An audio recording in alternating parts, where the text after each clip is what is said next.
You have questions, we have answers. This is Jane Miller. And this is Ken Miller. Welcome to our show all about real estate with Ken and Jane. Today, Jane, the topic is going to be Commercial Leases 101. Wow, that's your expertise. Right, last time I learned the commercial. So get out your note. Where's your notebook and your writing, right? That's the collected dust, Ken. When I was a brand new agent 15 years ago, I did went through the training, the commercial training. Did anything stick in their head, or it'll come back to you as we go through it, right? Because possible. We'll see. I hope to not make this a lecture. We'll be able to have a little bit of a dialogue, and okay, so otherwise it's we'll going to be see. very monotonous, and I'm not, so we make it a little bit less. But this is just to give the listeners an idea. If you're a landlord out there or a tenant of commercial space, if you're considering looking at commercial space, this is going to give you some tidbits of information about a very general overview of what commercial leases entail, from the terminology to the types of leases to the negotiation process, and then, some of the elements of a lease if we have time permitted.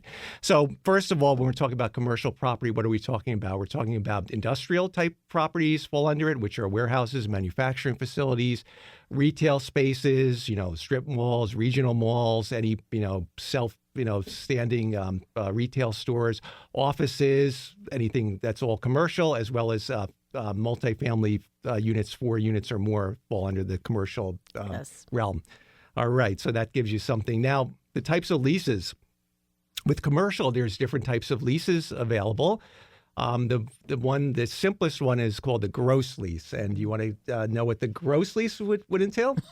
Why don't you? Okay, I don't want to confuse people. The gross lease is an all-inclusive number lease. It's very similar to a residential lease where the tenant pays $3,000 per month, and that's the rent. And then the lease specifies the increases. Maybe after each year it goes up, whatever. But that's one number. That's all they pay, and they may pay the utilities on top of that if there's a separate meter. But it's a flat number. There's no variation on it. Okay, that's a good point you brought up, Ken. Yeah. Is if they don't have a separate meters, right. Because if they do have a separate meters, and then they have to pay their own utility. Right. But if they don't, the gross lease including everything, right? Just like a residential, they including correct. Everything. Yeah. Correct. If you can't but not have even a residential lease doesn't even include. But if you don't have your separate meter, if you don't have your separate. Yeah, right. that's the whole point. Yeah. Right, if you don't have separate meter, you can't charge the tenant. Right. Yeah. And then the next type we have is a modified gross lease. That's where the tenant, there may be some charge that the landlord passes on to the tenant. It could be the custodial charge, the maintenance charge. It could be part of the taxes or part of the. It's just there could be certain elements of the maintenance or the taxes for the building. It's a mix. It's a hybrid between that and the other lease we're going to cover, which is a triple net lease. So that's any questions on the modified gross? No, so modified just negotiable. Yeah, it's negotiable. It might mean that the rent is going to be $2,000 a month fixed space rent, and then let's say as an example, let's say the landlord's, let's say it's a 2-story building, it's 2,000 square feet. You rent the base, the ground floor, 1,000 square feet. The landlord might say, okay, I'm going to charge you $2,000 a month, but in addition, you occupy half the building, so I'm going to charge half the taxes to you. Yes. But I'm not going to charge you for the maintenance of the common area maintenance, nor am I going to charge you the building insurance. Yes. That's an example of modified gross where you're paying a fixed rate base rent plus something else in addition to it. That's going to vary based on the actual bills coming in. Yes. The third type, and very common in the retail, very, very common in retail and in industrial, is called the triple net lease. This is a lease where the tenant is paying a base rent that's negotiable, but in addition to the base rent, they're reimbursing the landlord for the 3 N's, which are the N for the property taxes, the building insurance, and the third N is the CAM, common area maintenance. So it would be, and it's based on the pro rata share of how much they occupy. If you're leasing a warehouse, let's say it's 40,000 square foot warehouse, the industrial tenant's leasing 10,000 square feet. Under the typical warehouse lease, they're going to pay 25% because 10,000 over 40, they're going to pay is a quarter of the property taxes, the building insurance, and then the common area maintenance, which could be the snow removal, the landscaping, the shared exterior lighting, all that goes under the CAM. Mm-hmm. Okay. And normally what happens is in the lease, it's worked in so that the base rent plus what the estimate is for the triple net is factored in, so that you derive a monthly figure that includes both components. And then at the year end or the following spring, they look at the actual charges for the property taxes, the building insurance, and the common area maintenance for the prior year, and they can adjust the triple net amount upwards or downwards. Yes. For example, you have a bad snow winter, right? And then even though they once they get the updated number, they can charge back the tenant for the difference because correct, right. And also in triple net lease it's including improvement too, because once I heard my clients, the landlord want to paint the exterior of all the buildings, and they charge the tenant. It could be, Normally it should be a maintenance certainly, right? The painting, or yes, actually, that's actually true, because there are cases where for malls or for even warehouses where the landlord has the common areas have to be repaved or relined. That's all passed on to the tenant. That's a common area maintenance cost. Absolutely. That tenant really have not much rights, because even though the tenant may think the exterior look fine, I'm not saying beautiful, but it's fine. Right. But the landlord decided to make it much nicer and protect. You were in the business. We previously had the wood flooring business. You had a warehouse with the 10,000 square feet, and we had to basically base rent and triple net, and you paid for under triple net. The basic thing to remember is you pay for all the ends, and you pay for everything. Yeah, if your air conditioning broke now when the summer is hot, sometimes that's something else. I'm going to cover that down the lease. Where that's something that gets into the negotiations we're going to cover. But that's something that's very important when you get to the stage of negotiating a lease. Those are like the gray areas when you have a HVAC system or the roof. The roof is something that the landlord would cover, but they charge you. They charge you back for the roof maintenance fee for the inspection and for the recoating. They charge you for it, but if the roof leaks, you call the landlord typically, and they would address it, but then it's allocated. They charge you. They charge you. They charge you. You can call them, but they charge you. Right, but we're going to cover the HVAC system a little bit later, because that's always a negotiable point. And it's something that the tenants have to be aware of. So moving on with the leases, another type of lease, Jane, is a percentage lease, which actually is still in existence today. A percentage lease can be a triple net lease, which applicable to retail. But in addition to that, there can be a clause in the percentage lease that states if the tenant reaches a certain gross sales amount of, let's say, for as an example, $800,000, then the landlord wants a percentage of the additional revenue that exceeds the break point. Yes. So let's say the percentage lease had the provision that if the tenant is a coffee shop and they have gross revenue exceeding $800,000, the landlord wants 2% of the revenue exceeding $800,000. So let's say the gross revenue in that year is $1 million, they would get 2% of the $200,000 as an example, right? Which should be, I think, $4,000 if my math is right.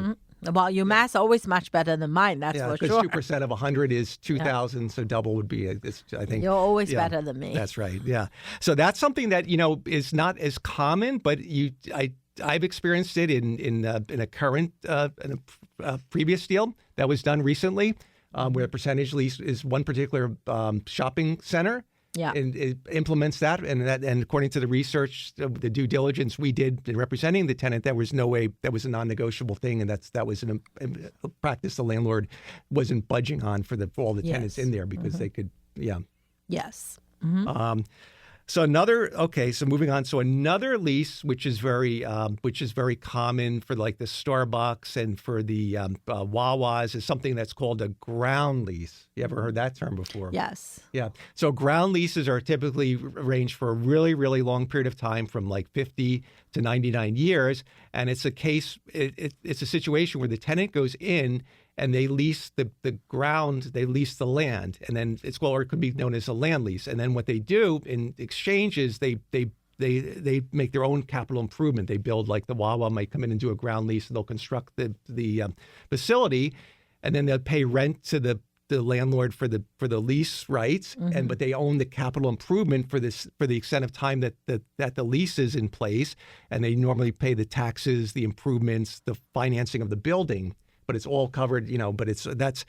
And the reason what do you think one of the advantages for why a tenant might want to do a ground lease?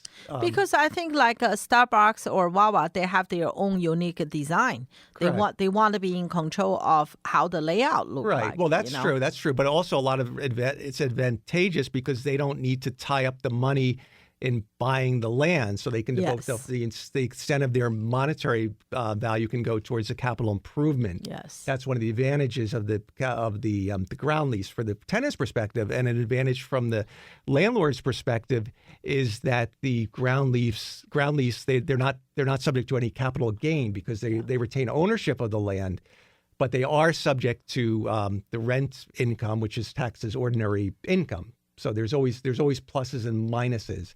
And a disadvantage for the tenant in the ground lease is that they have less control, and they have to wait for the landlord's approvals for the building design, and so the process could take longer for them to construct the building. And also, I guess you say if they have a 50 years or something, if it's up, and then the building belongs to the landlord. That's right. And at the end of the lease, that's a very good point, Jane. Yeah. That's a very tricky thing. At the end of the lease, again, it's in a lifetime and a half, or it could be a 99-year lease, which is typically done. But at the end of the lease, if it's not further renewed, then the capital, everything on the property, including the capital improvement, reverts back to the landlord unless otherwise specified. Yes. All right. So why don't we take a short break, and we'll be right back after these messages. Okay, welcome back to our show. So we've covered some of the Commercial 101 terminology, the different types of commercial properties, the different types of commercial leases that the landlord and tenant can encounter. And now we're going to put on our hats, and we're going to do finding a suitable space for your tenant. So for this topic, we're going to focus on a retail space. And let's say we're looking for somebody, who's wants to open up a coffee shop, and they want a 1,200 square foot space. As a commercial agent, as any good agent, you have to do your homework. If a tenant comes to you and says they want to be in a certain geographic area, there's a lot of things to consider. Number one, the location of the units that you're searching for them. You have to look at the demographics. You have to consider the competition and in the surrounding area, the visibility of the space, the traffic flow. And that's just income. And the income, right? The demographics is the age, the population, the trend in population, and you really have to. So there's a whole analysis that should go before you start. If you do your search and you just start looking for, your client says they want like 1,200 square feet retail, they want to be in Central Jersey, Middlesex County, find me a space in a strip, likely in a strip mall. You have to go about it from the macro perspective and try to see. And obviously, if you're in a strip mall, you'd likely be the only tenant because strip malls don't allow overlapping competition for the most part. Especially when you have a Dunkin' Donut or Starbucks. And they can have a broader exclusion. Forget it. Yeah. Right. But it's so important that you do your homework from the external levels.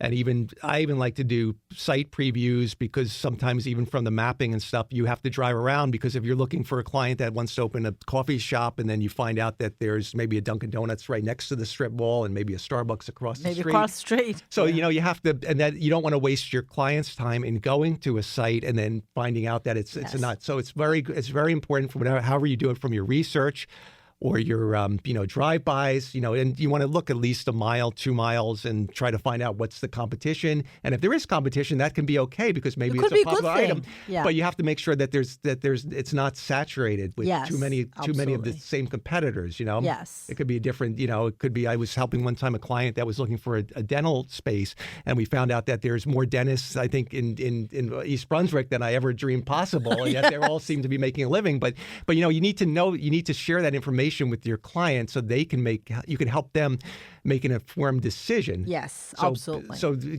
finding the locations that are suitable, and then you want to look at the health. If you're looking at a retail space, the likelihood is it might be an existing strip mall. You want to look at the health of the mall. Does it seem to be a thriving mall? Does it seem to be a dead mall? How much vacancy is there? What's the traffic flow coming into that particular mall? What's the condition of the facade? What's the appearance? Yes. What are they? Before you get into the specifics of the layout inside, those are all external factors that you have to be familiar with and knowledgeable on. In a nutshell, you have to really interview your agent, find a good one. I agree with you 100%, Ken. You and I both hardworking agent, even though I do residential, you do commercial. I mean, when I was new agent 15 years ago, I pretty much preview every home before I show the client. Why? Because you don't want to waste your client's time. And then by preview it, you can explain to the client much better so they can make an informative decision, right? For example, if you preview it, you can pick up a lot of things, right? Say, for example, high tension wire. Right, you can say, "Hey, this cross the street. You don't see it on the photo because it's across the street, but it's still very close to your property. And is that bothers you, right? We as an agent, we don't make a decision, but we inform our clients so they can make informative decision. As you said, good agent should know." What the client need and what they need, and also go extra mile to preview the home to find out more for your client before. In this case, we're talking about the business location. Yeah, same thing. But the same philosophy principle. too. For example, I had a client that needed a warehouse and they wanted multiple loading docks, but they needed to make sure that the spacing, the size of the loading area had sufficient space so that they could conduct maybe 4 or 5 53-foot trailers at the same time. So we had looked at one warehouse that was under construction, and from the plan it looked doable, and the data that presented by the owners was, there's plenty of room for these trucks to fit in. But not until we did the test run did we find out that it was a complete failure, that it was just too tight, because you could, in theory or on paper, you could fit the 53 trailers one next to each other, but you couldn't back them in, and then there was a lot of logistic parameters. So you learn by doing this that you have to, so anything that's an existing structure, you have to understand your client's needs, and then you have to go out there and preview it so you don't waste their time in looking and showing them something that is not a good fit. Yes. Sometimes you can't always be sure, and if there's any uncertainty, show it to them. But if you know something is not going to work because either it's not, like in this case, right? I mean, even though on the paper is enough space, the landlord insists enough space, right, but you're worried, so you alert the client, your client, and they did a trial. But next time when you have a similar, you will tell them you don't have to do the trial. I know it's not going to work because I did it 6 months ago or 2 years ago. Correct. So that's what come to the experience. Right, yes. right. Mm-hmm. Okay, and then when you're researching the location and all the external factors, then when you find a space that could work, then you have to look at the internal factors of the space. You have to look at the layout. You have to consider the parking. How much parking is allocated for it. And probably should get a double asterisk would be the zoning, because you've got to make sure that you have to understand your client's proposed use. You have to check the zoning code, make sure that proposed use is allowable by the zoning code. And in addition to that, I would always check with the local zoning officer and just say, hey, my client is proposing to open a coffee shop here. Is there anything that's zoned? Is it zoned for that particular use? And then it gets very tricky. You have to look, if you're looking at something that may be zoned for that use, you also have to look at what the prior use is, because there's different regulations that kick in under the zoning and mixed use. If you change from, let's say there was a mercantile place there that sold, let's say, curtains, and then the new client comes in and say, I don't want to do sales. I want to use this for hosting birthday parties. That would be changing the use from mercantile to assembly. Then you have to know there might be different code requirements that pertain to that particular space. Mm-hmm. So it's quite important that you know that you're aware of those potential issues. That's a very good point, Ken. Say, for example, if the place used to be a restaurant, sit-down restaurant, for example, right? And later on, whoever purchased, they become more takeout. And now you lease or bought it, you want to go back to the restaurant. Maybe in the interim, the parking changed. So maybe you're not allowed to go back, Well, right? we had that situation. Yeah. I mean, not exactly that, but we had a strip mall in Edison where they had 2 existing restaurants, and the third space technically was big enough to be a sit-down restaurant. That gets into the parking. However, the parking ordinance said because there's so many tables, there's so many spaces allocated for the Mexican restaurant and the pizzeria that are there. There's not enough parking in that small. It was a very small parking lot to begin with. So, and the code prohibited a sit-down restaurant. Yep. So, if you don't know that up front, then you can waste a lot of time entertaining prospective applicants because restaurant is a very hot commodity now. So a lot of the inquiries initially were for restaurant, but unfortunately we had to tell them, no, you could only have a takeout restaurant. So because that the dissuaded parking. because of parking. So that's something that gets into the parking, the zoning. You have to know the that's all, and what you can do to the space. If you want to put in a restaurant, you have to see is the landlord willing to allow the restaurant. Yes. If there's certain types of events and certain types of tenant improvements you want to do. So just because it's zoned for that, the landlord may say, no, I don't want another restaurant. Yes. So you have to know and ask the right questions. Yes, absolutely. Yep. So that's that. So also hours of operation is something you have to understand your client's business hour of operation. If they want to, what are their intended start date, end date, when do they want to open and close, and is that permitted based on the local ordinances and with the landlord?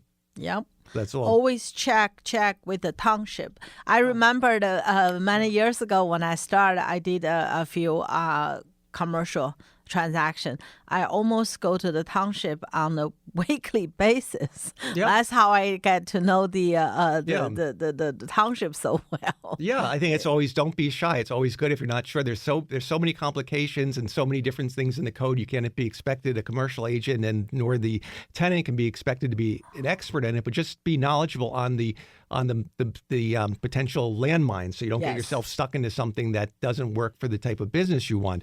Another thing that has to be checked out clearly is, obviously, if you're going into a space, you want to be able to highlight it and market it. So we talk now about the signage. Yes. The signage is very important. So you want to know what your rights are as a tenant for signage. Can you put a sign up if the mall has a pylon? Is there space for you to put a sign there? Is the signage permitted on the windows display or the door entry? Yep. So you have to negotiate that. That all has to be negotiated up front, and you, as the commercial agent representing the tenant, you have to make sure that you address all these important items as part of the negotiation process, so you protect your tenant's rights. Yep. With the signage, right? I did one long time ago. Not only you have to get a landlord agreed, right, upfront negotiation. Also, you have to get a township agreed. So you have to go to the township to get approval too.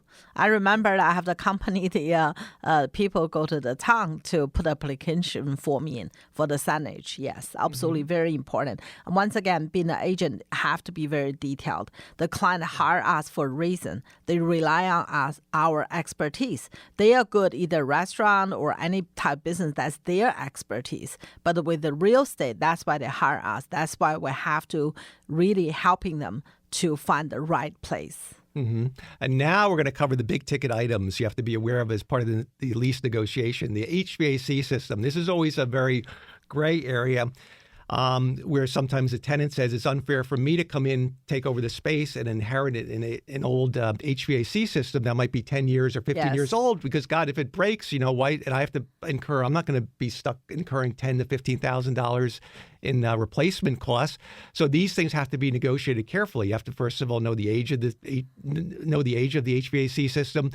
Know the condition, have it evaluated, and then you have to negotiate. What oftentimes happens in situations like this is that the tenant and landlord reach an agreement. A possible scenario might be where the tenant is responsible, the lease might be written, so the tenant is responsible for the maintenance, changing the filter, and doing, twice a yearly maintenance, must have a maintenance contract, and then any repairs maybe under $250. And then the lease would also further state that anything over $250 or any replacement would be on the landlord. That could be one situation that could be a fair compromise. Yeah, or maybe a replacement, you can work out the tenant will contribute a certain percentage of the new AC.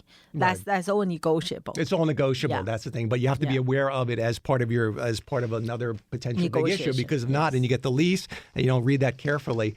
All right, so we're almost out of time. But basically, the next step as an agent would be once you've found the place, you've negotiated the terms, you would then write up the terms in what's called a letter of intent, an LOI. A letter of intent is a non-binding. It's a proposal. You would outline the name of the tenant, the personal guarantor, because anything in commercial, unless you're a big corporation, it's always personally guaranteed. So you can have the lease in your business name, your LLC name, but you must have a personal guarantor, and the landlord will want to see your financials, your tax records, maybe the last 2 to 3 years, and credit score. That's all pretty much a must. That's a non-negotiable. And then the LOI will contain the start date, the end date, the proposed use of the business, the rental rates, the proposed increases, and then anything on the tenant's wish list, which would be like they want a rent abatement or free rent for 1 month or 2 months. But with that, you have to justify why you want that rent, why the tenant needs that rent abatement. You can't just say I want 2 months or 1 month for the hell of it. It's got to be a justifiable reason, because I have to go in there, I have to build the kitchen, I have to do this and that, and get the vents in and install the counters or paint it, and you have to it has to be justifiable. And then, of course, the security deposit. And then from the letter of intent, when that's all agreed upon, then the actual lease is prepared by the landlord or the landlord's attorney. In New Jersey, agents cannot fill in the blanks and do a commercial lease. It must be done by the lawyer. That's something that's a must. But the letter of intent, the LOI, serves as the basis for forming the lease. Yes, that's just start negotiation, just exactly basic items. Yeah, that can be done by the agent. Yes. Yep. All right, I think we're out of time, so I hope everyone enjoyed the show. We'll see you next week. Thank you.